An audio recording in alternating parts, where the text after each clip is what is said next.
And another principle, it's the second principle, is you look at the space that is actually not covered. Yeah? So in psychology, that's called the gestalt.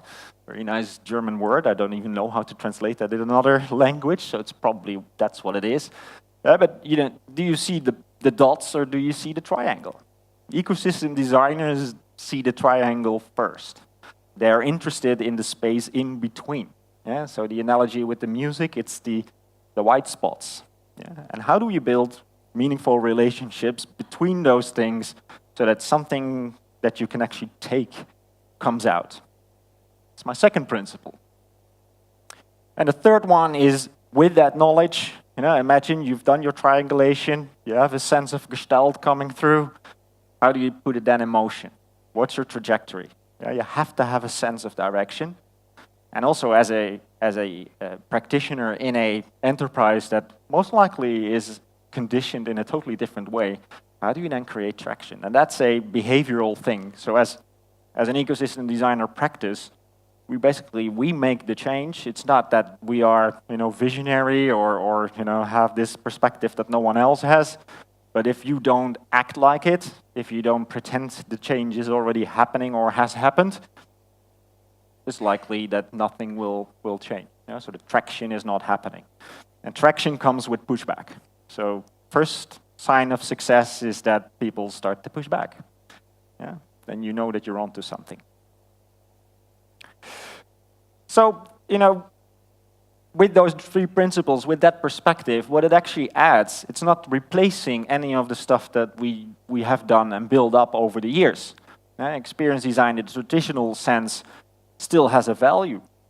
I think what we're talking about is like, where do we think the practice is heading next?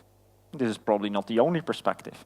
But system thinking and system, you know, approaches can help to also tackle challenges that are less predictable and are a bit more messy. And instead of marginalizing those aspects, it's about embracing them and inviting them in.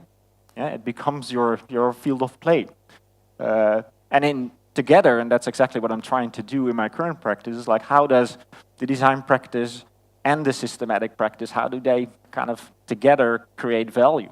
Yeah, so I work a lot with my user experience colleagues, whereas at the same time, we're building something adjacent next to that for the reason I just explained. Oh, this is a bit messy. With that notion in mind, like, where would you apply it to? Yeah, I think I give you a perspective like, you know, there's problems and problems. The problems that matter to a system design practice are the ones that have a transformative potential.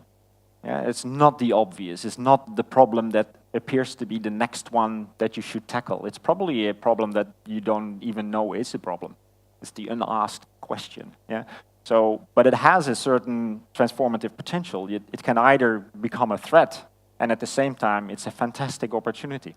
How do you explore that? How do you pull it forward so that you can get that sense of direction and traction from it? And you do it by that triangulation. That's a trick in a way, but it helps you to carve out from all the possibilities the ones that you should be focusing on, and it allows you to start probing and see what actually helps you to get there.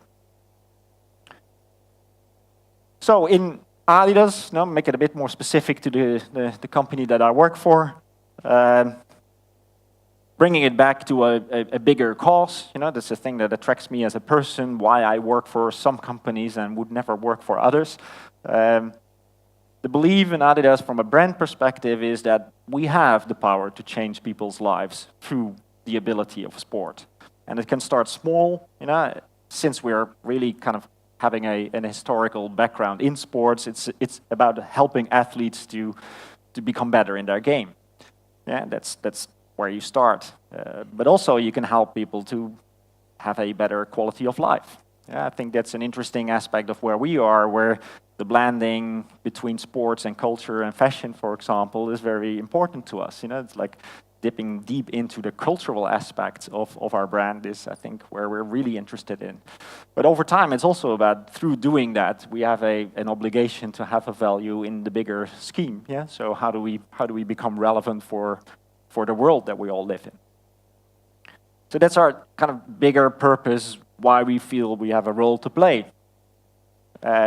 If I look at what's happening in terms of the obvious problems that we tried to solve, the ones that you could see coming, there's a very strong drive just to take the product that we have and think about, okay, how do we market that out? Yeah, that's what I would call a typical linear problem. Yeah, so you got your intent over here, you got the product over there, and you activate that. I think systemic design can help making decisions in that sense. This slide is about a compass, like if we want to have more informed decisions, like where should we invest our times in terms of marketing, in areas where we feel like we can have a chance to win, for example. Yeah, then you can make conscious decisions like here we should, there we shouldn't. Yeah, and you get something like a chart like what we have over there. You have your business positioning and your market play, and you start to kind of have a compass like we're heading here. These aspects matter. But I think it's a very linear way of looking at it. Yeah, and it will give you some sense of marketing opportunities. But if I add things like systemic problems to it, the world looks far more like this. Yeah, so from a very simplistic point of view, you see all kinds of pots and elements where intent of users are driving behavior and decision making, which is of a completely different nature. It's less linear. It's a bit messy. Yeah, it's contextual. It's far more individual. This is, I think, a much bigger opportunity if you get this one right compared to the linear. Another element that is basically happening with or without us as a company is that a lot of exponential technologies are simply there. Yeah, so when I say like digital is over, things like digital manufacturing will happen with or without our company. As just one of the examples. If you think that through in terms of what that means in how we produce, the shapes and forms that become available, compared to how shoes in a traditional context are made versus how that could look like if you add these technologies to it, that opens up a whole new spectrum of possibilities.